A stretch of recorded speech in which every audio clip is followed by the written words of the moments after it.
काही लोक येतात की ज्यांच्याकडे काही करोड्समध्ये त्यांचं बजेट असतो की आमच्याकडे 1 करोड 2 करोड आम्ही सहज टाकू शकतो, फक्त तुम्ही आम्हाला कन्सेप्ट सांगा किंवा प्रॉडक्ट सांगा. तर एखाद्या कोकणातल्या तरुणाला समजा त्याच्याकडे भांडवल नाही आहे, व्यवसाय करायचा, बरोबर. तर साधारण काय करू शकतो तो आणि किती कमीत कमी किती भांडवल लागेल उभं करायला लागेल? I was born and brought up in Jalgaon. Okay. तर मला असं वाटायचं की जम्बो किंग वडापाव जो मुंबईला मिळतो तो जळगावला का नाही मिळत. त्याच्यानंतर अजून आम्ही एका प्रॉडक्टसोबत स्ट्रगल करतोय, अजूनही मी म्हणेल सक्सेसफुल नाही झालं. त्याला म्हणतात पॉपिंग बोबा. Popping Boba. अच्छा. तर ते तैवान मध्ये पॉप्युलर प्रोडक्ट आहे.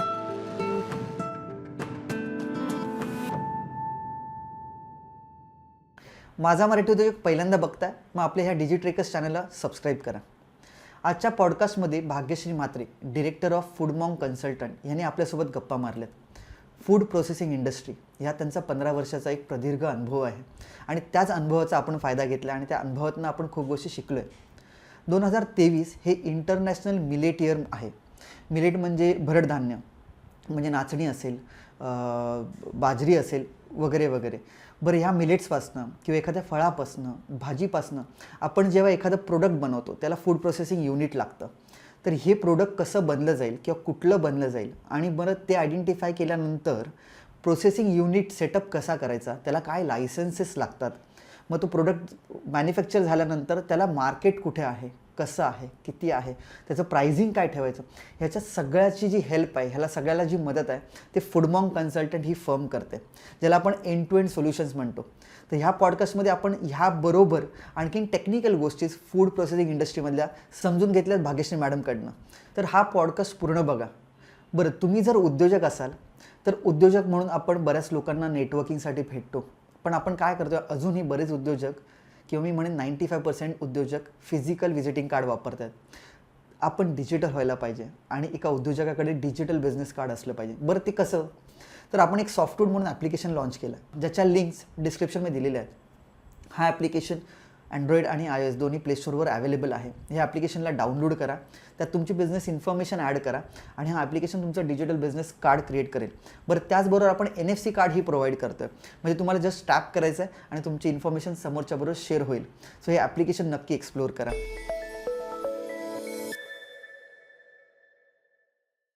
मॅडम, स्वागत आहे तुमचं माझा मराठी उद्योजकच्या आणखीन एका या नवीन पॉडकास्टमध्ये. कशा आहात? मी मस्त, मजेत.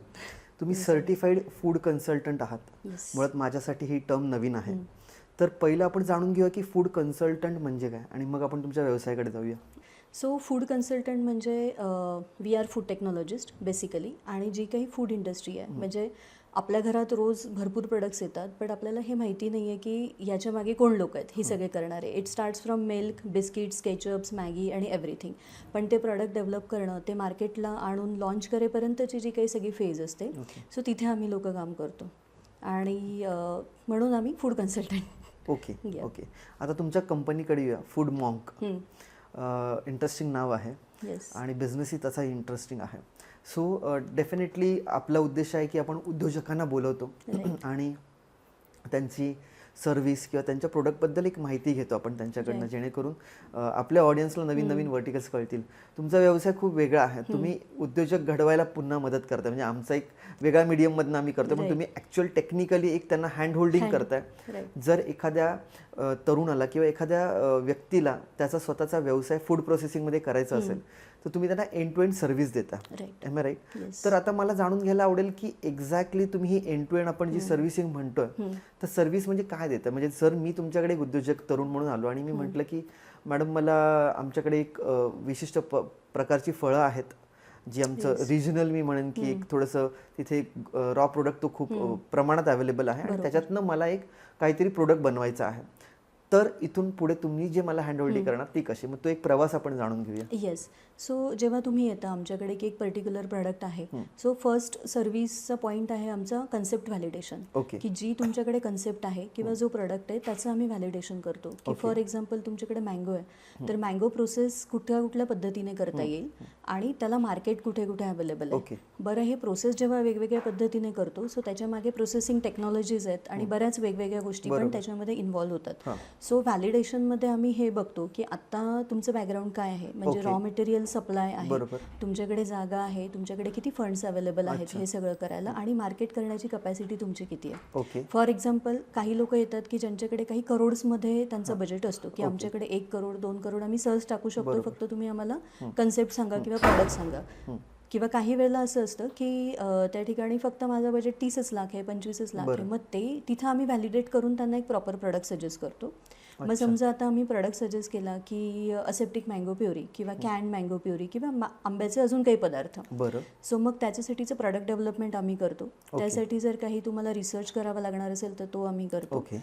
मग हे प्रोडक्ट डेव्हलप करताना त्याचं पॅकेजिंग कसं असेल, त्याचं प्रोसेस कुठल्या पद्धतीने होईल, त्याचं कॉस्टिंग कसं येणार आहे, त्यानंतर प्रॉपर पॅकेजिंग मटेरियल जे शेल्फ लाईफ वाढवण्यासाठी त्याला उपयुक्त आहे, हे सगळं आम्ही त्यामध्ये करतो. सो त्याला आम्ही कम्प्लीट प्रोडक्ट डेव्हलपमेंट प्रोजेक्ट म्हणतो. आणि मग पुढेही जाऊन ज्यांना स्वतःचं मॅन्युफॅक्चरिंग युनिट सेटअप करायचं आहे, मग ते पूर्ण युनिट सेटअप करण्यासाठी आम्ही त्यांना हेल्प करतो. मीनवाईल मध्ये लिगल कम्प्लायन्सेससाठी पण आम्ही त्यांना गाईड करतो की कुठले कुठले लायसन्सेस तुम्हाला लागणार आहेत, त्याच्यासाठीचे काय प्रोज अँड कॉन्स आहेत किंवा काय लिमिटेशन्स आहेत, ते आम्ही सगळं त्यांना गाईड करतो. ओके. पुढे आपण पूर्ण डिटेलमध्ये जाणून घेऊया. बट शेल्फ लाईफ हा तुम्ही एक वर्ड वापरलात, तर तो थोडासा आणखीन सोप्या साध्या मराठीत उदाहरण देऊन काय जर समजवता आला तर शेल्फ लाईफ, कारण बऱ्याच वेळेला आपल्याला हे टेक्निकल टर्म्स माहित नसतात. राईट. सो शेल्फ लाईफ म्हणजे हा पर्टिक्युलर पदार्थ किती दिवस टिकणार आहे. ओके. थोडक्यात जर तुम्ही कुठल्याही प्रोडक्टचं बॅक लेबल बघितलं, मागे वळून जर तुम्ही बघितलं, तर तिथे लिहिलेलं असतं best before. Okay. 3 months 4 months 12 months किंवा 4 days. ओके. सो जसं दुधामध्ये तुम्ही बघितलं तर 48 hours ही फक्त शेल्फ लाईफ आहे त्याची, त्याच्या पुढे ते टिकणार नाही आहे. सो ॲज अ मॅन्युफॅक्चरर किंवा ॲज अ ब्रँड ओनर हे तुम्हाला डिक्लेअर करणं महत्त्वाचं आहे. तू कन्झ्युमरला हे कसं कळेल ना की हा प्रोडक्ट किती दिवस टिकणार आहे. सो हे तिथे तुम्हाला लिहावं लागतं, त्याला म्हणतो शेल्फ लाईफ. ते जेवढी जास्त शेल्फ लाईफ तेवढं जास्त तुम्हाला मार्केट करायला, सेल करायला वाव मिळतो. पण काही ठिकाणी लिमिटेशन आहे, जसं दुधाचे पदार्थ आहे त्याला तुम्ही ठरवून सुद्धा खूपशी शेल्फ लाईफ देऊ शकत नाही देऊ शकत. येस. अर्थात टेक्नॉलॉजीज आहेत, त्या 1 वर्षापर्यंत पण दुधाला अल्ट्रा हीट टेम्परेचरने शेल्फ लाईफ दिली जाते, बट डिपेंड्स. ओके. थोडक्यात असं बोलू शकतो की शेल्फ लाईफ म्हणजे काय की बाबा एखादी गोष्ट जर 10 दिवस टिकणार असेल नॅचरली, आपण टोमॅटो घेऊया किंवा आणखीन वेगळे पदार्थ, कुठलीही भाजी घेऊया, तर त्याच्यावर तुम्ही प्रोसेसिंग करता आणि तीच भाजी कुठेतरी एक आणखीन 50-100 दिवस फ्रेश राहणार. याला आपण म्हणतो की इन्क्रीजिंग शेल्फ लाईफ. बरोबर. राईट. दूध हा रोजचा वापरणारा, म्हणजे भाजी आपण म्हणतो चला आज ही उद्या ती, पण दूध हे रोजचं असतंच घरात प्रत्येकाच्या. ह्या आधी गावाकडेही दूध आपल्याला एक व्यक्ती ज्याच्याकडे गाय किंवा म्हैस असेल असं फ्रेश दूध आणून देतो. आता सर्रास गावाकडेही पॅकेज मिल्क वापरलं जातं. पण मग फ्रॉम अ हेल्थ पर्स्पेक्टिव्ह म्हणेन की काय प्रॉन्स आणि कॉन्स आहेत, किंवा कारण ऑब्व्हियसली त्याच्यावर प्रोसेसिंग केली जाते, त्याशिवाय त्याची शेल्फ लाईफ वाढत नाही. कारण आता जे पॅकेट, मी ब्रँडचं नाव नाही घेत, पण पॅकेज केलेलं मिल्क जे येतं ते 6-6 महिने टिकतं. त्याच्या मागे जी प्रोसेस आहे त्याच्यातनं कुठेतरी त्याची जी काय आपण म्हणूया हेल्थ वाईज काही त्याचे जी काय बेनिफिट्स आहेत, किंवा त्याची जी काय मी म्हणेन की एक नॅचरल त्याला काय वर्ड मला आता तो शब्द आठवत, न्यूट्रिशनल व्हॅल्यू जी आहे, राईट, ती कमी होते का की बाबा ती तितकीच राहते. नाही, आता हे परत प्रोडक्ट टू प्रोडक्ट व्हॅरी करतं. जर तुम्ही दुधाचं एक्झाम्पल दिलं तर दुधाला अल्ट्रा हाय टेम्परेचर, जसं मी म्हटलं की ते टेट्रा पॅकमध्ये अवेलेबल आहे, टू बी व्हेरी स्पेसिफिक, आणि त्याला 6 महिने शेल्फ लाईफ आहे. So it is good to consume, त्याच्यामध्ये काही प्रॉब्लेम नाही. जेव्हा एक माणूस घरच्या गाईचं दूध घेऊन येतो तरी आपल्याकडे पद्धत आहे की ते उकळवायचं. सो उकळवणं जे काही आहे बॉइलिंग पॉईंटपर्यंत इज ऑल्सो प्रोसेस, आणि तीच प्रोसेस मागे फॅक्टरीमध्ये केली जाते किंवा डेअरी प्लांटमध्ये केली जाते.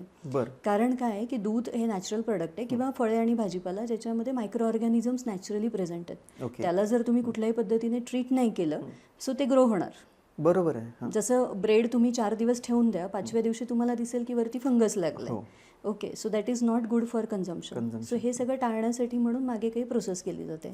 मिल्कला आपण म्हणतो पाश्चराईज केलं जातं आणि त्याच्यानंतर ते आपल्यापर्यंत येतं. So it is safe to consume. पण काही वेळेला काही प्रोडक्ट्समध्ये न्यूट्रिशनल लेवल ॲक्च्युली डाऊन होते. बट उदाहरणार्थ आपण म्हणू शकतो मसाले आहेत. काहीतरी. जेव्हा मसाल्याला पण आता आम्ही वेगळ्या टेक्नॉलॉजीज वापरतो, पण खूप हाय टेम्परेचरला जर तुम्ही ग्राइंड केलं, पूर्वीच्या जसा चक्की होती थोडक्यात मसाला चक्की, बरोबर आहे. तिथं खूप हाय टेम्परेचरवरती ग्राइंडिंग केलं जातं. मग त्यावेळेला काय होतं, मसाल्याचे जे नॅचरल इसेन्शियल ऑइल्स आहेत किंवा फ्लेवर्स आहेत किंवा थोडंफार त्यातले जे काही न्यूट्रिशन आहे ते लॉस होतात because of the high temperature. Okay. Yes. किंवा आपण हेही म्हणतो की घरी आपण जेवढं कुक करतो इंडियन कुकिंगमध्ये, दॅट इज अ प्रॉब्लेम. कारण आपण त्याला अर्धा तास कधी कधी गोष्टी उकळवत असतो आणि न्यूट्रिशन त्यातलं लॉस होतंच. अच्छा. हो हो. असं आहे की जेवढं तुम्ही थोडं कच्चं थोडं माइल्डली कुक गोष्टी खाणार तर त्याच्यामध्ये न्यूट्रिशन इंटॅक्ट असतं. इंटॅक्ट राहतं. सो हे प्रोडक्ट टू प्रोडक्ट व्हॅरी होतं. ओके. तुम्ही मुळात पुण्यात आहात, तुमचं सेटअप पुण्यात आहे, राईट. बट तुम्ही म्हणजे फक्त पुण्यातच ही सर्व करता सर्व्हिस की तुमचं पॅन महाराष्ट्र पॅन इंडिया लेवलला ही बिझनेस? नाही, आम्ही पॅन इंडिया सर्व्हिस देतो. ओके. अलॉंग विथ महाराष्ट्र आमचे गुजरात, मध्य प्रदेश, राजस्थान, तामिळनाडू, कर्नाटकामध्ये आणि दिल्लीमध्ये स्पेसिफिकली चांगलं क्लायंट बेस आहे. ओके. एक रिसेंट 3-4 क्लायंट्स होतात, आणखीन कुठेतरी सोप्या पद्धतीने आपल्या ऑडियन्सला कळेल की तुम्ही काय करता, ते एक एक्झाम्पल देऊन जर रिसेंट कुठला बिझनेस सेटअप केला असेल. सो त्याच्यामध्ये मी 2 एक्झाम्पल देईन. एक म्हणजे अगदी छोट्या लेवलला ज्यांनी बिझनेस सुरू केला होता आणि एक जे ऑलरेडी एस्टॅब्लिश आणि ज्यांच्याकडे बऱ्यापैकी फंड्स अवेलेबल आहेत आणि प्लॅनिंग पण आहे. Okay. So first of all जे एक्झाम्पल आहे की पुण्यातलेच आमचे एक क्लायंट आहेत की जे सोलकढी बनवत होते घरगुती आणि ते हॉटेल्सला सप्लाय करत होते. तर सोलकढी पुन्हा नॅचरल प्रोडक्ट आहे, कोकोनट मिल्क आहे आणि त्यांचा प्रोडक्ट हा पूर्णपणे कोकोनट मिल्कपासून बनवलेला असल्यामुळे त्याला शेल्फ लाईफला प्रॉब्लेम येत होता. सो आम्ही त्याच्यावरती काम करून त्यांना 5 दिवसाची शेल्फ लाईफ 45 डेज करून दिली आणि त्यांचं पॅकेजिंग चेंज केलं, प्रोसेसिंग चेंज केलं आणि बऱ्याचशा गोष्टी त्यांना आम्ही सजेस्ट केल्या, ते त्यांनी इम्प्लिमेंट केल्या आणि आता त्यांचं ते चांगलं चालू आहे बिझनेस. सो ह्या लेवलला आम्ही छोट्या लेवललाही काम अगदी करतो. छोट्या व्यवसायात पण तुम्ही कुठेतरी एक आम्ही गायडन्स त्यांना help मार्गदर्शन देऊन त्यांना त्यांचा प्रोडक्ट आफ्टर ऑल ते जास्त इम्पॉर्टंट आहे. जेव्हा छोट्या लेवलची बिझनेसेस थोडे थोडे करून वर येतील त्याच वेळेला आपलं इकॉनॉमी पण हे होणार आणि उद्योजकाला पण त्याचा ऑफकोर्स फायदा होणार आहे. आणि सेकंड एक्झाम्पल असं आहे की दिल्लीचा एक ब्रँड आहे जिथं 2 वुमेन एंटरप्रिनर्स आहेत, बोथ आर मदर्स, आणि त्यांच्या मुला झाल्यानंतर त्यांना हे कळलं की न्यूट्रिशनचा प्रॉब्लेम येतो वगैरे बऱ्याचशा गोष्टी होत्या. सो आम्ही त्यांच्यासाठी काही मिलेट बेस्ड प्रोडक्ट्स डेव्हलप केलेत. ओके. सो ज्यामध्ये जसं की कोडो मिलेट डोसा आहे, नट अँड सीड पावडर आहे किंवा स्वीट पटॅटोपासून बनवलेलं पॅनकेक मिक्स आहे. ओके. सो हे पर्टिक्युलरली लहान मुलांसाठीचा हा पूर्णपणे ब्रँड त्यांनी केला आहे. But they are well educated. त्यांना त्यांचं माहिती होतं की आम्हाला पुढे जाऊन काय करायचं आहे. आम्ही त्यांचे प्रॉडक्ट्स डेव्हलप करायला आणि पॅकेजिंग इम्प्रूव्ह नाही, नवीनच डेव्हलप करायला सगळ्याला आम्ही हेल्प केली and the brand is launched on 15 August. Okay. म्हणजे तुम्ही पूर्ण प्लांट पण सेटअप करून देता? प्लांट पण आम्ही सेटअप करून देतो. मिलेट्स म्हणजे काय हे थोडं मराठीत? मिलेट्सला आता मराठीत आपण किंवा उदाहरण मिलेट्स? येस, मिलेट्स म्हणजे तुमचं ज्वारी, बाजरी, नाचणी आणि अजूनही बरेच आहेत जसं kodo millet, proso millet, foxtail millet. So आता आपल्याला माहिती आहे की इंडियामध्ये म्हणजे India has declared 2023 as a millet year आणि आपलं इंडियन गव्हर्नमेंट पण मिलेट्सला प्रमोट करते कारण त्याच्या न्यूट्रिशनल व्हॅल्यूज आणि त्याला ग्रो करून त्याच्यावरती प्रोसेस करून आपण पुढे जावं म्हणून आपण हे केलेलं आहे. आणि ह्या वर्षामध्ये बरेचसे असे उद्योग आले आहेत की जे मिलेट बेस्ड प्रोडक्ट्स आहेत जे करतायत आणि एक्सपोर्टला त्याला पण खूप चांगली डिमांड आहे. Yes, super. तुम्ही बोलता बोलता आत्ता पण ज्या दुसरं उदाहरण दिलं वुमन एंटरप्रेनर म्हणालात, एकंदरीत एक काळ असा होता जिथे नोकरीत हार्डली महिला असायच्या. आज मला वाटतं तो रेशो मॅच झाला आहे. तुम्ही व्यवसाय सेटअप करायला मदत करता, त्यामुळे एक तुम्हाला मी म्हणेन ना बर्ड आय व्ह्यू आहे, ब्रॉडर अँगलनी बघताय सगळं. व्यवसायात आज आपण फूड प्रोसेसिंगचा घेऊया कारण you are into that business particularly. काय रेशो आहे men versus female, like male versus female? मी म्हणेन 50-50 आहे. किंवा आमचा जो क्लायंट बेस आहे आमच्याकडे 90% जे प्रोजेक्ट्स आहेत those are led by woman entrepreneurs. 90% आमचे क्लायंट जे आहेत ते सगळे वुमन एंटरप्रेनर्स आहेत. पण याचं काय कारण आहे? म्हणजे फूड इंडस्ट्री आहे म्हणून, कारण महिला मुळातच जेवण किंवा खाण्याचा जेव्हा विषय इंटरेस्ट असतोच, ते पण एक कारण आहे. आणि आता काय म्हणतो त्याला आपण, फूड इंडस्ट्रीचा आवाका खूप वाढलाय. पूर्वी फूड म्हटलं की लोकांना फक्त घरगुती पापड, लोणची, चकल्या बस इथपर्यंतच लिमिटेशन होतं. पण आता ते खूप मोठ्या प्रमाणात वाढलं आहे. आणि ऑफकोर्स जेव्हा लेडीजला बिझनेसमध्ये यायचं असतं एक त्यांचं ॲक्युमेन असतं स्ट्रॉंग. जरी त्या IT मध्ये काम करत असेल तरी त्यांना वाटतं की मी फूडमध्ये काहीतरी करावं. जसं मी ह्या 2 लेडीजचं एक्झाम्पल सांगितलं. सो वन इज CA आणि other is from IT background. पण मग जेव्हा त्यांची मुलं झाल्यानंतर त्यांना असं वाटलं की न्यूट्रिशनल प्रोडक्ट्स आपण मुलांना देण्यामध्ये कुठेतरी कमी पडतोय आणि म्हणून मग त्यांचा तो आयडिया त्यांना आली की आता आपणच स्वतः ह्याच्यामध्ये उतरावं आणि काहीतरी करावं. सो इथून मला असं वाटतं की फूड हा लेडीजचा अगदी जवळचा विषय आहे आणि अजून तरी असं वाटतं की थोडं इझी आहे करायला, किंवा आपल्याकडे काही रेसिपीज असतात तर त्याला आपण कमर्शियलाइज करू शकतो असंही बऱ्याच लोकांना वाटतं. आणि इव्हन गावातल्या महिला किंवा थोड्या कमी शिकलेल्या वगैरे जे पण असतात किंवा बचत गट आपण बघतो, सो त्यांना पण कुठलं मार्गदर्शन केलं जातं, डिहायड्रेशन करा, मसाले बनवा आणि हे सगळं करा. सो त्यांच्यासाठी ते इझी आहे समजायला आणि करायला पण त्यांना इझी आहे आणि बिकॉज त्यांना ते येतं पहिल्यापासूनच. त्याच्यामुळे मला असं वाटतं की लेडीज आहेत बऱ्याच प्रमाणात बिझनेसमध्ये.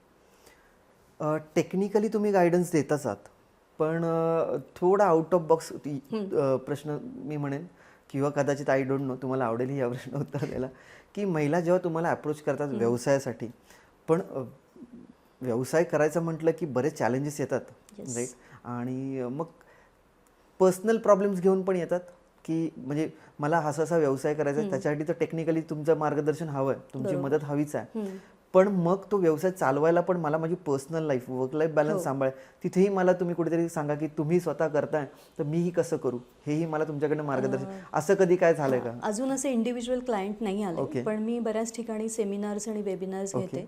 सो ते काही महिला बचत गटाच्या बायकांसाठी असतात किंवा अजून काही ग्रुप्स असतात जसं, किंवा फार्मर प्रोड्युसर ऑर्गनायझेशनमध्ये पण महिला असतात, तर त्यांच्यासाठी आम्ही ट्रेनिंग्स घेतो. तेव्हा त्यांना आम्ही हे कन्व्हिन्स करायचा प्रयत्न करतो की हे तुम्ही करू शकतात. मग त्यावेळेला त्यांचं म्हणणं असतं की मला वेळ नाही मिळत आणि बऱ्याच गोष्टी आहेत, म्हणजे घरातून मला बाहेर नाही पडता येत, अशा वेळेला आम्ही काय करावं, मग तेव्हा आम्ही तसं त्यांना गाईड करतो. ओके. आता ऑब्व्हियसली मी मूळचा अलिबागचा आहे, माझा आता सेटअपही पूर्ण अलिबागला आहे, तर कोकण आपण म्हणूया, कोकण किनारपट्टी खूप समृद्ध किनारपट्टी आपल्याला लाभली, आणि आंबा असेल किंवा वेगवेगळ्या प्रकारची फळं आहेत, जांभळं आहेत, करवंद आहेत, फणस आहे, खूप खूप फळं आहेत कोकणात. तर एखाद्या कोकणातल्या तरुणाला समजा त्याच्याकडे भांडवल नाही आहे व्यवसाय करायचा, बरोबर, तर साधारण काय करू शकतो तो, आणि किती कमीत कमी किती भांडवल लागेल, उभं करायला लागेल, आणि काय बिझनेस उभा राहू शकतो? एक त्याच्यातनं एक असं एक पिक्चर जर क्रिएट करून दिलात, कदाचित आपल्या ऑडियन्समधनं कोणतरी एक नवीन उद्योजक आपण तयार करू आपल्या दोघांच्या माध्यमातून. जर फळांच्या बाबतीत आपण म्हटलं की फ्रूट प्रोसेसिंगमध्ये आपण कमीत कमी याच्यामध्ये काय करू शकतो, सो मला असं वाटतं डिहायड्रेशन करणं हे एक चांगलं सोल्युशन असू शकतं. कारण जसं मी म्हटलं फणस आहे किंवा जांभूळ आहे आणि मँगो आहे, तर जांभळाचे आयुर्वेदिक बेनिफिट्स आणि हेल्थ बेनिफिट्स आपल्याला सगळ्यांना माहिती आहे. सो त्याच्यावरती आपण प्रोसेस करून त्याला डिहायड्रेट केलं आणि ते पॅकिंग करून तुम्ही विकलं, तर मला असं वाटतं 10 ते 15 लाखामध्ये तो बिझनेस सेट होऊ शकतो. वेअर ॲज आता भांडवलच नाही आहे आपल्याकडे, तर ऑफकोर्स थोडं 25% आपल्याला जमा करावं लागतं. उरलेलं 75% आपण बँक लोनच्या माध्यमातून उपलब्ध करून घेऊ शकतो. आता बँकेच्या स्कीम्स भरपूर चालू आहेत. CGTMSE म्हणून एक स्कीम आहे, PMFME म्हणून स्कीम आहे, किंवा अजूनही काही स्कीम्स आहेत ज्या जिल्हा उद्योग केंद्राच्या मार्फत नक्की स्कीम आहे. आणि जर मॅन्युफॅक्चरिंग प्लांट तुम्ही सेटअप करताय तर जवळजवळ तुम्हाला एक 30% सबसिडी मिळते. KVICची एक स्कीम आहे ज्यामध्ये 35 लाखापर्यंत मॅक्झिमम तुम्हाला लोन मिळतं आणि ज्यामध्ये 30% म्हणजे 10 लाख रुपये कंपल्सरी सबसिडी मिळते सँक्शन झालं तर. जांभूळ तुम्ही जो म्हणताय त्याचा आपण एक डिहायड्रेशनचा सेटअप करायचा तर 14 ते 15 लाखाचा खर्च, पण जागा किती लागेल मला एकंदरीत? जागा तुमचं 1 ते 1,500 स्क्वेअर फीटमध्ये पण हे होऊ शकतं सगळं. 1 ते 1,500 स्क्वेअर. ओके. आता एक सेकंड पार्टला येऊया की सेटअप झाला, सर्टिफिकेशन झालं, बट बऱ्याच वेळेला एखादा प्रोडक्ट खूप चांगला असतो, आणि माझ्याही आता बिझनेस नेटवर्क्समध्ये बरेच मॅन्युफॅक्चरिंग लोक आहेत, त्यांचा प्रोडक्ट खूप चांगला असतो, पण मेन पॉईंटला कुठे येऊन अडकतो, सेल, किंवा त्याच्या आधी एक स्टेप म्हणेन की प्राइस पॉईंट. काय प्राइस ठेवायची माझ्या प्रोडक्टची, मासेस की क्लासेस, म्हणजे प्रीमियमला विकू की बाबा कमी ठेवून मग अगदीच खूप लोकांना व्हॉल्यूममध्ये जाऊ? तर मग तुम्ही ह्याच्यातही हेल्प करता का, की एखाद्या प्रोडक्टची प्राइसिंग काय ठेवायची? येस, आम्ही ॲक्च्युली जसं मी म्हटलं ना, कन्सेप्ट व्हॅलिडेशन हा जेव्हा आम्ही त्यांच्याशी फेस टू फेस बोलतो, ती 1-2 तास आमची मीटिंग चालते. त्याच्यामध्ये आम्ही तेच जज करतो किंवा त्यांना हे विचारतो की तुमची कपॅसिटी काय, तुम्ही सेल कुठे करणार आहे. तुम्ही म्हणाल की मला रुरल एरियामध्ये प्रोडक्ट सेल करायचं आहे की मला अर्बनमध्ये करायचं आहे, मी डिस्ट्रीब्युशन चॅनल थ्रू जाणार आहे की मी कॉमर्स थ्रू जाणार आहे. So it depends. जेव्हा डिस्ट्रीब्युशन चॅनल थ्रू तुम्ही जाता किंवा रुरल एरियाचा विचार करता, त्यावेळेला ऑफकोर्स तुम्ही निश किंवा प्रीमियम मार्केटमध्ये नाही जाऊ शकत. 5 रुपये, 10 रुपये, 15 रुपये, 20 रुपये ह्या कॅटेगरीत जर तुम्ही गेलात तर ते पेनिट्रेशन तुम्हाला भरपूर प्रमाणात करता येतं. वेअर ॲज जसं मी म्हटलं की आम्ही कोडो मिलेट डोसा त्यांच्यासाठी बनवला, त्याची प्राइस आहे ₹150 for 200 grams. So obviously they are not going to the rural market. तर त्यांचं ई कॉमर्स हे मेजर आहे, त्याच्यातूनच ते सेल करतात किंवा ते ॲमेझॉनवरती जाणार किंवा स्वतःच्या वेबसाईटवरून विकणार. सो हे आम्ही सुरुवातीला जज करतो आणि मग त्याच्यानुसार त्यांना प्रॉडक्ट सजेस्ट करतो. म्हणजे व्हॅलिडेशन म्हणजे हेच आहे की जे तुम्ही विचार करताय ते ॲक्च्युली पॉसिबल आहे का ओके. व्यावहारिकदृष्ट्या, कमर्शियली दृष्ट्या. मग त्यामध्ये आम्ही प्रोसेसिंगचं व्हॅलिडेशन करतो, रॉ मटेरियलचं व्हॅलिडेशन आहे, तुमची जी जागा आहे ती त्यासाठी योग्य आहे का, फायनान्सेस जेवढे तुमच्याकडे ते योग्य आहेत का, आणि मार्केट करण्याची तुमची किती कपॅसिटी, हे सगळं आम्ही ते व्हॅलिडेट करूनच त्यांचे प्रोडक्ट्स फायनल करतो आणि मग पुढे काम चालू करतो. अच्छा, ठीक आहे. एक उद्योजक म्हणून प्रश्न विचारतात, out of curiosity, not as an अँकर किंवा होस्ट ऑफ दिस पॉडकास्ट. समजा माझ्याकडे एखादा रॉ मटेरियल अवेलेबल आहे आणि मी तुम्हाला अप्रोच केलं, कारण माझ्याकडे वेळ नाही आहे. समजा फॉर एक्झाम्पल घेऊन चालूया की माझ्याकडे जागा आहे, रॉ मटेरियल आहे, फंड्स आहेत माझ्याकडे, आणि मी तुम्हाला अप्रोच केलं की मॅडम हा रॉ मटेरियल आहे आणि आपल्याला ह्याच्यातनं काही प्रोडक्ट बनवता येईल का? ओके, तुम्ही हो म्हणालात की बाबा चलो मी R&D करते. मला कशी गॅरंटी येईल की हा प्रोडक्ट झाला, because you have that formulas with you now. मग तो प्रोडक्ट किंवा त्याचं एक पेटंट माझ्याकडे कसं राहील, किंवा ती एक शाश्वती मराठीत आपण ज्याला म्हणतो ती माझ्यापर्यंत कशी किंवा मला कशी येईल तुम्हाला अप्रोच करताना? सो जेव्हा आम्ही असे काही प्रोडक्ट्स डेव्हलप करतो तर अराउंड 90% क्लायंट आम्हाला स्वतःच विचारतात की तुम्ही आमच्यासोबत नॉन कॉन्फिडेन्शियल ॲग्रीमेंट साईन करणार का. ओके. आणि नंतर आमच्यासोबत त्यांचं सायनिंग ॲग्रीमेंट होतं. सो आम्ही ऑलमोस्ट सगळ्यांसोबत ती आमची पद्धत आहे की आम्ही नॉन कॉन्फिडेन्शियल ॲग्रीमेंट साईन करतो. आणि म्हणजे आम्ही तुमच्यासाठी जे पर्टिक्युलर प्रोडक्ट डेव्हलप केलेत किंवा जे फॉर्म्युलेशन वापरले ते फक्त तुमच्याकडे राहील, आम्ही ते इतर क्लायंटसाठी वापरणार नाही. ओके. आता जसं रेडी टू कुक प्रोडक्ट्समध्ये समजा भुना मसाला आहे, तो भुना मसाला हा वाईडली युज्ड आहे, म्हणजे भरपूर कंपन्या बनवतात, पण आम्ही ऑलरेडी 3 लोकांसाठी बनवला आहे, पण तो भुना मसाला वेगवेगळा बनवला. आम्ही एकासाठी जे बनवलेले फॉर्म्युलेशन आहे किंवा रेसिपी आहे ती आम्ही दुसरीकडे वापरत नाही. टेक्नॉलॉजी आम्हाला ऑफकोर्स सेम वापरायला लागेल, पण फॉर्म्युलेशन जे आहे ते फक्त क्लायंटचं त्यांच्यासाठीच असतं. थोडं परत एक प्रश्न मागे जातो. आपण जे मगाशी म्हणालो सेटअपचा, जांभळाचा जे आपण एक एक्झाम्पल घेतलं, 14-15 लाख मला सेटअपला कॉस्ट येईल, ह्याच्यात तुमचे चार्जेस काय होणार, सर्व्हिस चार्जेस जे फी मी म्हणेन? पुन्हा डिपेंड करतात चार्जेस, ते प्रोडक्ट टू प्रोडक्ट व्हॅरी करतात किंवा सर्व्हिस टू सर्व्हिस व्हॅरी करतात. So it starts from 30,000 to काही लाखांपर्यंत पण ते जातात. काम किती कॉम्प्लेक्स आहे त्याच्यासाठी आम्हाला किती वेळ द्यावा लागणार आहे किंवा किती रिसर्च किंवा काम आम्हाला आधी करावं लागणार आहे, त्याच्यानुसार ते चार्जेस ठरतात. ते प्रोजेक्ट टू प्रोजेक्ट व्हॅरी होतं. Okay okay okay okay okay. Setup जेव्हा बिझनेसचा आपण करतो किंवा एखाद्याला करून देतो तेव्हा वेगवेगळे तुम्ही म्हणाल तसं सर्टिफिकेशन्स आले. आपण जेव्हा जागा जी व्यवसायाची जी मूळ जागा आहे ती तिथे बऱ्याचशा गोष्टी आल्या. मेन आहे कुठलाही फूड प्रोसेसिंग म्हटलं तर 2 गोष्टी प्रामुख्याने, एक आहे पाणी, दुसरं आहे वीज, इलेक्ट्रिसिटी. आणि ग्रामीण भागात प्रचंड हाल आहेत पाण्याचेही आणि विजेचेही. त्यामुळे आणि गेल्या काही वर्षात एक थोडंसं आपण म्हणतो एक आहेच की ईज ऑफ डुईंग बिझनेस ही टर्म नवीन आली आहे आणि बरेचसे व्यवसाय गुजरातमध्ये जात आहेत वगैरे, हे ते फलाना डिंका जो बी आहे. पण मग महाराष्ट्रात ईज ऑफ डुईंग बिझनेस कारण तुम्ही त्याच्यात आहात, आता तुम्ही बिझनेस सेटअप करून देता, तर महाराष्ट्रात ईज ऑफ डुईंग बिझनेस कितपत आहे आणि महाराष्ट्र गव्हर्नमेंट उद्योजकता वाढावी, प्रोत्साहन मिळावं, मराठी माणूस उद्योजकतेमध्ये यावा, एकंदरीत त्यासाठी काय वेगवेगळे प्रयत्न करते, तुमचं ऑब्झर्वेशन काय ह्या सगळ्या? येस. सो पहिला मुद्दा मी म्हणेन की बरेचसे उद्योग जे आहेत ते गुजरातला शिफ्ट होत आहेत वगैरे, ह्या ज्या काही गोष्टी आहेत तर मला असं वाटतं ते खूप मोठ्या प्रोजेक्टच्या बाबतीत आहे. करोडो आणि अब्जावधीमध्ये ज्यांची व्हॅल्यू आहे तर त्यांना ह्या गोष्टी खूप हॅम्पर करतात, टॅक्सेस आणि ह्या सगळ्या गोष्टी, किंवा त्यांना तेवढी जागा पाहिजे, तेवढं त्यांना मॅनपॉवर पाहिजे काम करायला, आणि काही गव्हर्नमेंट पॉलिसीज ऑफकोर्स त्याच्यामुळे ते शिफ्ट होतात. पण आपण इन द फूड इंडस्ट्री आम्ही जेव्हा, आणि आमचे जे मेजॉरिटी क्लायंट आहेत ते स्टार्टअप्स आहेत, राईट, ते अगदी शून्यातून सुरुवात करतायत. सो मला वाटत नाही की त्यांना काही विशेष खूप असा प्रॉब्लेम होतो. आणि Maharashtra government is also supportive या सगळ्या गोष्टींमध्ये, आणि बऱ्याचशा स्कीम्स आहेत आपल्याकडे सुद्धा.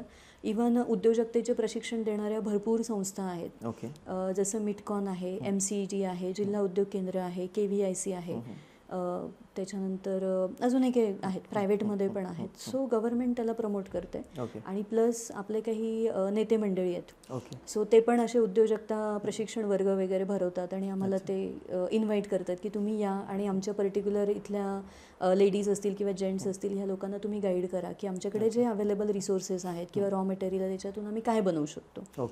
आणि हे बऱ्यापैकी करतात, म्हणजे महाराष्ट्र गव्हर्नमेंट सुद्धा भरपूर सपोर्ट करत आहे आपल्या ह्याला. सुपर. आता तुमच्या म्हणजे तुम्ही जो बिझनेस करता त्याच्याबद्दल आपण डिस्कस केलं बरंचसं. तुमच्या बिझनेसवर येतं, किती जुना सेटअप आहे तुमचा आणि किती मोठी टीम आहे? ओके, आमचा सेटअप फार जुना नाही आहे. ऑनेस्टली एक 3 ते 4 वर्षापासून मी या बिझनेसमध्ये आहे. ओके. सुरुवातीला मी एकटीच ॲज अ फ्रीलान्स कन्सल्टंट म्हणून काम करत होते आणि हळूहळू आम्ही ते वाढवत गेलो. So okay. आता आमच्या टीममध्ये अजून 6 लोक आहेत. अच्छा. ते सगळे फूड टेक्नॉलॉजिस्ट आहेत. ओके. त्यांनी वा. बीटेक आणि एमटेक वेगवेगळ्या स्पेशलायझेशनमध्ये डिग्रीज केलेल्या आहेत आणि वाढते टीम. असं ओके. हळूहळू आम्ही करतोय काम. ओके. तुम्ही उद्योजक घडवताय डायरेक्टली इनडायरेक्टली, राईट? Yes.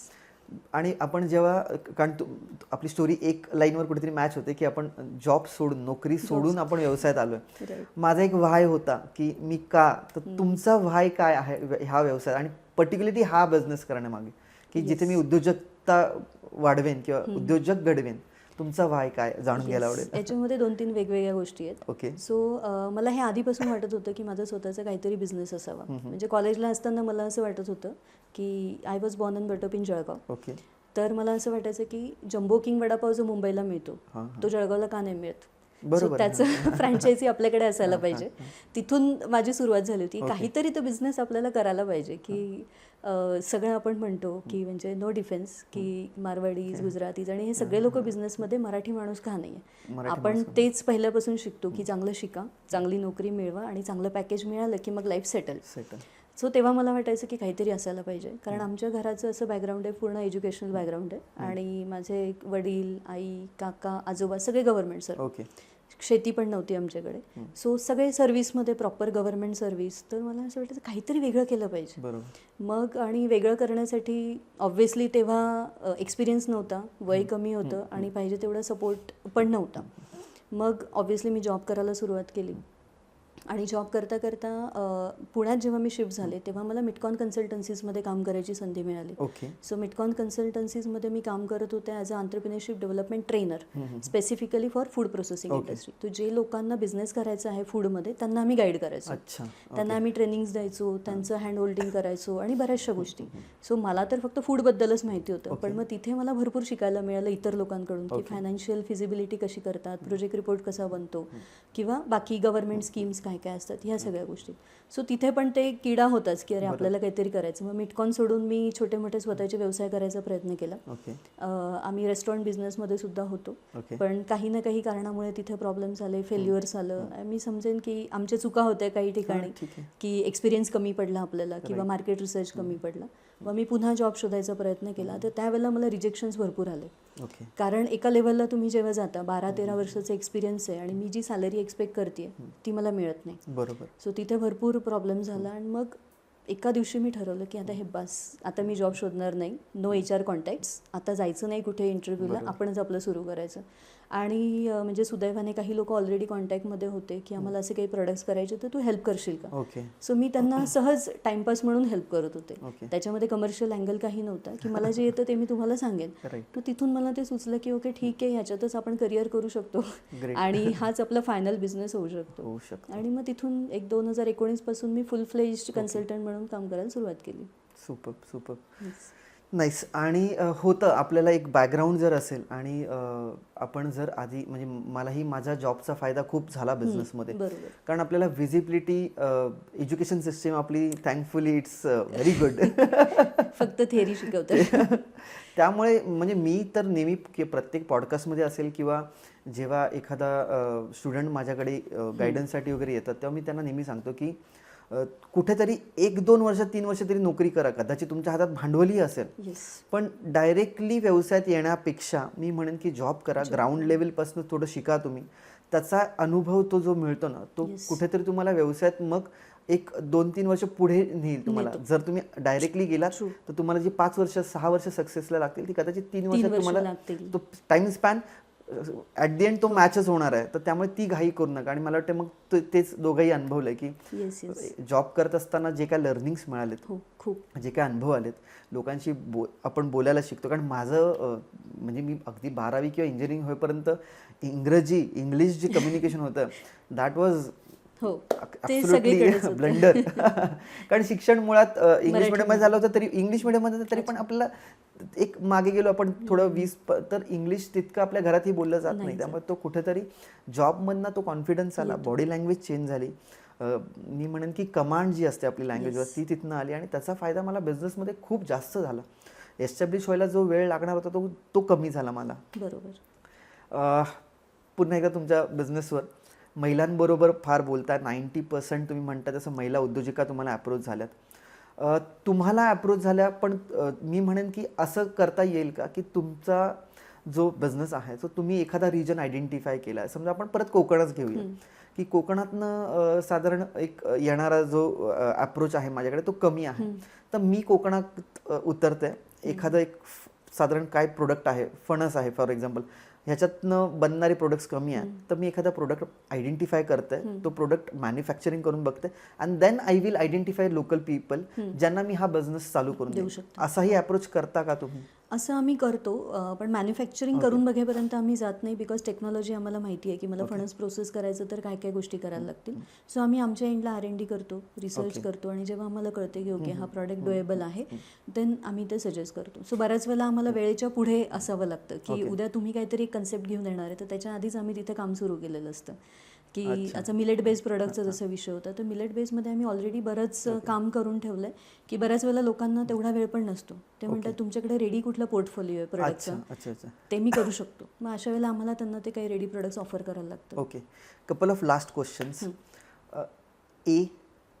आता तुम्ही फूड प्रोसेसिंगमध्ये आहात, तर कधी असं काही एवढ्या 3-4 वर्षात वेगळा कोण काहीतरी प्रोडक्ट घेऊन आला की यार ह्याच्यापासून मला एक फिनिश प्रोडक्ट बनवायचा आउट ऑफ बॉक्स, यार कधी इमॅजिनच नव्हतं केलं की हे एक रॉ मटेरियल किंवा हा एक फळ असू शकतो किंवा काही असू शकतं, असं काही घडलंय? बरेच येतात आमच्याकडे ॲक्च्युली की आम्हाला रोज नवीन शिकायला मिळतं. म्हणजे क्लायंट अशा कन्सेप्ट घेऊन येतात की आम्ही सांगते की थांबा, मला आधी रिसर्च करू द्या त्याच्यावरती, मग मी बोलेन. जसं की पीनट बटर असतं, त्याचप्रमाणे आम्ही ओटपासून बटर बनवलं. Okay, so that was a new concept. तो इंडियात अजून नाहीच आहे. नाहीच आहे. म्हणजे ज्यांच्यासाठी आम्ही करत होतो ते पहिलेच क्लायंट असतील. त्याच्यानंतर अजून आम्ही एका प्रॉडक्टसोबत स्ट्रगल करतोय अजूनही, मी म्हणेल सक्सेसफुल नाही झालं. त्याला म्हणतात पॉपिंग बोबा. बोबा. तर ते तैवान मध्ये पॉप्युलर प्रोडक्ट आहे. आपल्याकडे आता काही कॅफेजमध्ये तुम्हाला बबल ड्रिंक मिळतं किंवा बबल टी मिळतो. एक टी आहे वरती किंवा एक ड्रिंक आहे आणि त्याच्या खाली बबल्स आहेत. बबल्स म्हणजे त्याला काय म्हणू शकते, हां, सो बबल ड्रिंक आहे. सो त्याला म्हणतात पॉपिंग बोबाज. तर ते इंडियामध्ये अजूनही कोणी मॅन्युफॅक्चर करत नाही आणि आम्ही त्यांच्यासाठी डेव्हलप करतोय. कशापासून मॅन्युफॅक्चर होतं ते? तर ते फ्रूट पासूनच. हो, फ्रूट आहे आणि त्याच्यात बरेच काही ॲडिटिव्स आहेत, ऑफकोर्स शुगर आहे, बाकीच्या सगळ्या गोष्टी आहेत, त्याच्यापासून करतोय. तर त्याची स्टॅबिलिटी अजूनही आम्हाला मिळत नाही आहे आणि गेले 7-8 महिने झाले आम्ही स्ट्रगल करतोय. सो असं पण आहे. होपफुली लवकरच मिळेल आणि टेस्टिंगसाठी you can approach me. Yes, definitely. Okay, one last question. Already technically तुम्ही खूप हेल्प केलं आहे किंवा खूप माहिती दिली आणि खूप मलाही पर्सनली लर्निंग्स मिळाल्यात, नवीन नवीन टर्म्स कळाल्या, हा वर्टिकल जवळून कळाला. आम्ही आता काही रिसेंट पॉडकास्टमध्ये एक जनरल टर्म्स किंवा जनरल एक टॉपिकवर आमच्या गेस्टचं मत ऐकतो किंवा ऐकायला आवडतं. रिसेंटली आपला वर्ल्ड कप झाला, क्रिकेट वर्ल्ड कप, आणि we were playing very good. Indian team प्रत्येक मॅच जिंकत होतो अँड फायनलला हारलो आहे और बुरी तरीके से हारे हम. पण ठीक आहे, हार जीत चलती रहती है. त्याच्यानंतर खूप जास्त ट्रोलिंग चालू झालं आणि ते नवीन नाही आहे, पण ते होतंच. मी म्हणेन की फक्त इंडियन क्रिकेट टीम नाही, कुठेही कोणालाही जर जे नोन फेसेस आहेत, काही 19-20 झालं, अपयश आलं की आपल्याकडे एक इंडियामध्ये असं आहे की ट्रोलिंग, निगेटिव्हिटी. पण माझं ऑब्झर्वेशन असं आहे की हे जे लोक ट्रोलिंग करतात ना, ह्यांनी स्वतः आयुष्यात काहीच केलेलं नाही, अशी लोक बसून ट्रोलिंग करतात ज्यांनी स्वतः काहीच अचीव्ह केलेलं नाही. तर तुमचं एक ऑब्झर्वेशन किंवा तुमचं मत ह्याच्यावर काय आहे? सो ट्रोलिंग तर ऑफकोर्स करतातच लोक, आणि तेच आहे तुमचं जे म्हणणं आहे की ज्यांनी स्वतः काही केलेलं नाही आयुष्यात. आणि दुसरं एक मला असं वाटतं की हे जे सोशल मीडिया आहे त्यांना एक प्लॅटफॉर्म मिळाला आहे की जिथे चेहरा नाही आहे तुमचा, फक्त नाव आहे. किंवा बऱ्याच वेळा आणि तिथे तुम्हाला तुमची आयडेंटिटी लपवता येते. सो मी काहीतरी वेगळ्या नावाने एक अकाउंट ओपन केलं तरी ते तुम्हाला कळणार नाही आणि त्या नावाने मग मी ओपन आहे, मी कोणावरही काही कमेंट करू शकतो किंवा त्यांना ट्रोल करू शकतो. आणि मला हा प्रश्न पडतो की यांना वेळ कुठून मिळतो एवढा की मी तो एक पर्टिक्युलर व्हिडिओ बघितला, कोणाचा तरी फोटो बघितला आणि त्याच्यावरती मी ते लिहत बसणार, त्याच्यावरती वाद घालत बसणार. खाली जर आपण कधीतरी बघितलं तर लोकांचे वाद पण सुरू असतात. debate असतात, फालतू त्याच्यावर लोक- डिबेट गोष्टींवर debate असतात. खूप असतात. आणि पर्टिक्युलरली हे बघितलंय, मराठी आपल्या ज्या फिल्म हिरोईन्स वगैरे आहेत, तर त्यांच्या फोटोजवरती म्हणा किंवा हे म्हणा की मराठी संस्कृतीला हे शोभत नाही, ते शोभत नाही. आपण काय करतोय ते आधी बघावं मला असं वाटतं. आणि वेळ कुठून मिळतो एवढा हाही एक क्वेश्चन आहे, कारण तुम्हाला ओळखत नाही आहे ना त्या जगात कोणी, आणि ते इतकं मोठं आहे की म्हणजे कोणीही काही लिहिलं तरी तुमच्यापर्यंत ते पोचू शकत नाही. आता टेक्नॉलॉजी आहे, IP ॲड्रेसवरून वगैरे तुम्ही जाऊ शकता अगदी, बट स्टील मला असं वाटतं की जिथे लोकांना द सेम थिंग की मी कोण आहे हे जिथे कळत नाही, आणि मला हे स्वातंत्र्य मिळालं आहे की मला वाटेल ते मी बोलेल, जे मी 4 लोकांमध्ये समोर उभं राहून नाही बोलू शकत, तेच लोक असं काहीतरी करतात असं मला वाटतं. Right, super. आणि तुम्ही जो पॉईंट बोललात ना की फुकट वेळ पण आहे आणि फालतू गोष्टींवर डिबेट करत, म्हणजे कधी कधी असं होतं की एखादा काहीतरी फोटो असेल किंवा व्हिडिओ असेल त्याच्यावर डिबेट चालू असतात. मी म्हणेन की हाच वेळ जरा थोडासा सत्कारणी लावा. आणि एक रील्स जे आपण म्हणतो ना, त्याच्यामुळे काय झालं की फोकस्ड जो असतो ना तो पण थोडासा 30 सेकंड्सवर आला. टाइम स्पॅन जो आहे ना फोकसचा, कारण त्यांना क्विक कॉन्टेंट हवा, त्याच्यात मजा येते. मी म्हणेन की अरे आमचे पॉडकास्ट बघा, म्हणजे माझा मराठी उद्योजक असं नाही, पण थोडासा रिलेटिव्ह पॉडकास्ट बघा, त्याच्यावर डिबेट करा, त्याच्यातनं कदाचित पॉझिटिव्ह आउटपुट येईल. Right, super. खूप मजा आली गप्पा मारायला, कारण बरेच मागचे जे पॉडकास्ट आहेत ते वेगवेगळ्या प्रकारचे होते. आज अगदीच टेक्निकल आणि खूप हेवी पॉडकास्ट झाला, but it was much needed. मी म्हणेन माझ्यासाठी पर्सनली लर्निंग्स खूप आहेत, कारण being into website and mobile application development माझी जी फर्म आहे, आमच्याकडे पण वेगवेगळ्या प्रकारचे क्लायंट्स येत असतात. त्यामुळे प्रत्येक बिझनेसमधलं नॉलेज असणं खूप गरजेचं आहे, कारण आम्हाला inputs from a technical perspective knowledgeable क्लायंटलाही करायला लागतं प्रोडक्ट किंवा सर्व्हिस डिलिव्हर करताना. So thanks for that as well. आणि तुम्ही जो काही वेळ दिलात, माहिती दिलीत ह्या वर्टिकलबद्दल, त्यासाठी खूप खूप धन्यवाद, खूप खूप आभार. आणि आपल्या पॉडकास्टमधनं नक्कीच उद्योजक घडतील याची खात्री आहे, कारण खूप साध्या सोप्या पद्धतीत तुम्ही सांगितलेलं आहात आणि बिझनेसच मुळात तुम्ही सेटअप करून देता. त्यामुळे तुम्हाला कॉल येतील. आणि मी माझ्या बिहाफवर ऑडियन्सला सांगतो की बिनधास्त प्रकारे मॅडमना कॉल करा. तुमचे डिटेल्स आम्ही पॉडकास्टमध्ये या डिस्क्रिप्शनमध्ये खाली शेअर करतो, जेणेकरून तुमची मदत आपल्या तरुणांना होईल आणि नवीन मराठी तरुण घडतील. एक शेवटचं मी सांगेन की फूडमध्ये भरपूर लोक काम करतात, पण अजूनही सेक्टर खूप अनऑर्गनाइज्ड आहे. जसं मी तुम्हाला आपल्या कॉलमध्ये पण बोलणं झालं होतं की अलिबागला जेव्हाही आम्ही येतो तेव्हा भरपूर प्रोडक्ट्स आणतो, पण त्याला प्रॉपर लेबलिंग नाही, प्रॉपर पॅकेजिंग नाही, त्याच्यामागचा अभ्यास नाही आहे, मला हे म्हणायचं आहे. सो भलेही बिझनेस छोटा का असे ना, पण तो एक चांगल्या पद्धतीने ऑर्गनाइज पद्धतीने जर केला तर आपण नक्कीच एक्सपोर्ट मार्केट पण ग्रॅप करू शकतो. नक्कीच, आणि ती गरज आहे आताची ॲक्च्युली. नाही, गरज पण आहे. आणि ह्या पॉडकास्टच्या माध्यमातून किंवा इथे ऑन कॅमेरा मी तुम्हाला शब्द देतो की थोडा हा वीक बिझी आहे, पण मी तुम्हाला पर्सनली कॉल बॅक करेन आणि आपण बाकीचं मला माहित नाही, पण अलिबागमध्ये नक्की बदल दोघं मिळून घडवू आणि हा जो काही सेक्टर आहे तो ऑर्गनाइज करण्याचा प्रयत्न तरी करू ॲटलिस्ट. नक्की. येस, सोशल कॉज म्हणून आपण म्हणजे any time I am ready to help. Definitely. पुन्हा एकदा आभार आणि धन्यवाद. थँक्यू. कसा होता पॉडकास्ट? खूप टेक्निकल आहे मला माहिती आहे, त्यामुळे हा पॉडकास्ट तुम्ही एकदा बघितलात तर कदाचित त्याच्यातनं 1-2 लर्निंग्स घ्याल. मी म्हणेन हा पॉडकास्ट 2दा 3दा 4 वेळा बघा, हळूहळू बघा आणि पॉईंट नोट डाऊन करा. खूप छान पॉडकास्ट झाला. याच्यातनं एक व्यवसाय तुमचा उभा राहू शकतो. मॅडमनी व्यवसायासाठी काय लागतं, आपल्याला एक लँड असेल, बाकी कॉस्टिंग काय लागते ते सांगितलं आहे, वेगवेगळे प्रकारचे प्रोडक्ट्स काय आहेत आणि त्याच्यातनं आपण काय आउटपुट काढू शकतो आणि कसा एक मस्त छान व्यवसाय उभा करू शकतो ह्याच्यासाठी मार्गदर्शन दिलं आहे. हा पॉडकास्ट तुम्हाला आवडला असेल ही खात्री आहे, त्यामुळे जबाबदारीने हा पॉडकास्ट जास्तीत जास्त शेअर करा, तुमच्या व्हॉट्सअपच्या स्टेटसला ठेवा, सोशल मीडियावर शेअर करा आणि या पॉडकास्टबद्दल किंवा उद्योजकतेबद्दल ह्या पॉडकास्टच्या कमेंट्समध्ये डिबेट करा किंवा डिस्कस करा. बरोबर.